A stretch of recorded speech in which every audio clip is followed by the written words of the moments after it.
Sure, you guys remember the COVID era where everything was very gay, very woke. If you didn't push leftist ideals, your entire career would be over. Well, the CEO of BlackRock, which is the main figurehead who pushed, woke diversity quotas on companies, like saying, oh, you need to hire this many gays, this many blacks, this many lesbians, this many Mexicans. We have to let in 1 million illegal Muslims. And if you don't do that, you're racist.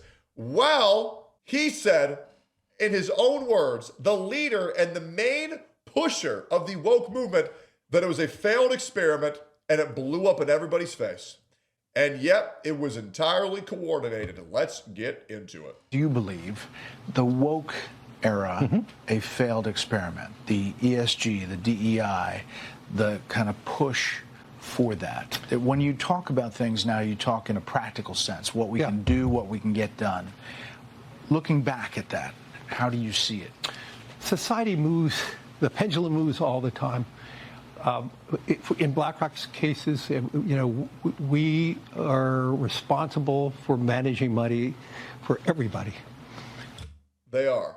There was this whole conspiracy about BlackRock media. Well, is it really a conspiracy? I don't know. But there's this whole thing where BlackRock is attached to hundreds of different creators, hundreds of different media outlets. Some names on there are Kai Cenat and Mr. Beast. And so people kind of assume that BlackRock Media is in control of absolutely everything. So when these are the companies that are financially backing hundreds of thousands of different media outlets and ways to get information to the public, whatever they want pushed will be pushed in theory. So they say in their own words, they were getting all of these people, all of these corporations to push these ideologies onto their audiences. And, well, they have now deemed it a failed experiment. This is huge. And even today, as you said, maybe these, renewables are less talked about it. I can tell you right now, we have many investors worldwide are investing in renewables, trying to emphasize solar and other things like that. We're working with Occidental Petroleum right now to building the best carbon capture factories in Texas right now. So do I believe the pendulum 5 years ago was too far? Yes. You do? I believe we're more I'm personally more pragmatic too. And I believe... But do you think BlackRock pushed some companies a little bit further left than you thought?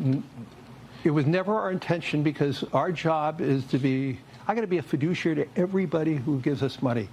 Our responsibility, Brett, is to making sure if one of our investors wants to invest 100% in hydrocarbons in Texas, I'm investing 100% of the money in Texas.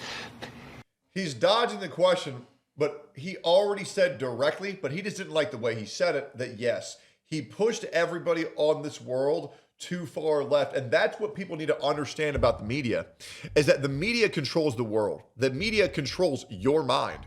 And if this shit was being pushed en masse to where if you didn't push this type of shit, you were in the minority, you felt like you were crazy, and the world was convincing you that you were a horrible fucking human being. This is what the media does to you. And now, well, here we are. The pendulum is swinging back, and thank fucking God.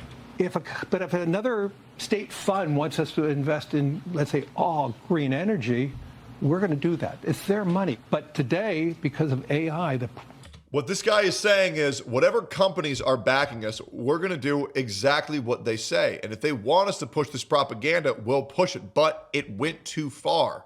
That is what he's saying. He's trying to be pretty about it, but this is what he's saying. And the overwhelming need for power and electricity. And yes, they are in fact horrified to admit that they funded everything. All of the crazies, BlackRock has a lot to do with this shit. It can't just be one way right now. It can't just be hydrocarbons. If you see what China is doing right now, China is rapidly building more nuclear than any other country in the world. They have the largest solar fields in the world, yet they're the biggest importer of gas and oil. And so to me, more importantly today, I think society has moved into a better position of having more pragmatism. And what you're hearing from me is I'm echoing what we're hearing from our clients. Yes.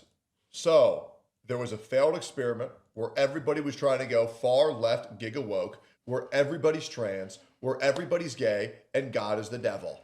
That's what they wanted to push on you. I want to remind you that they wanted to normalize little children chopping their dicks off and pretending they're something that they're not.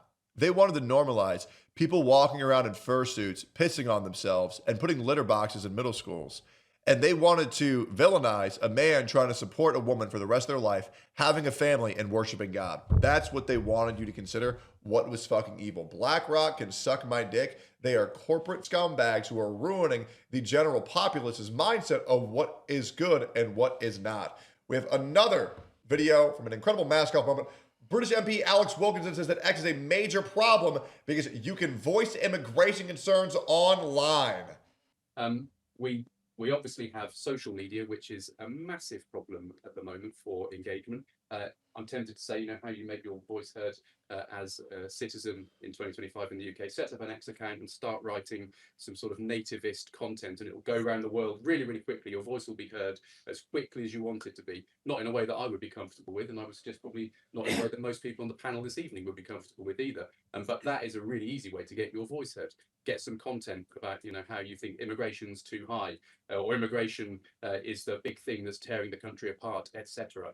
And that goes around the world because social media run by the world's richest man, X, is now making sure that you can have your voice heard in a really easy way that you couldn't in the past. This is how all of these higher up organizations feel about the people. They hate when you have the ability to say what you want to say and feel how you want to feel. And they want to guilt Elon Musk for giving everybody freedom of speech back.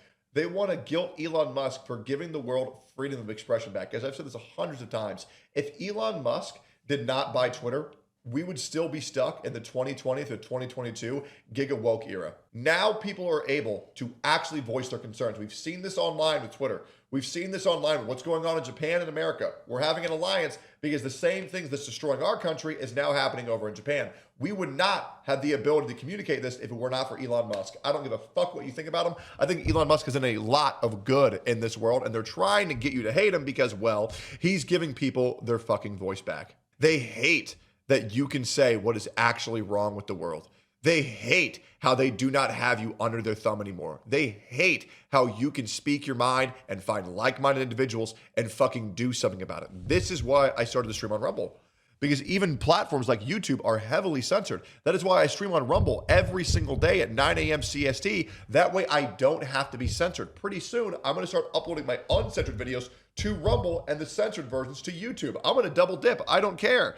But we need to promote platforms that allow creators to actually speak their mind and tell the truth. Because I don't want to be on platforms where people are monetarily and financially incentivized under threat of deletion to promote the same ideals as they want you to. It's disgusting. It's not a world I want to live in because the truth and freedom of expression is everything to me.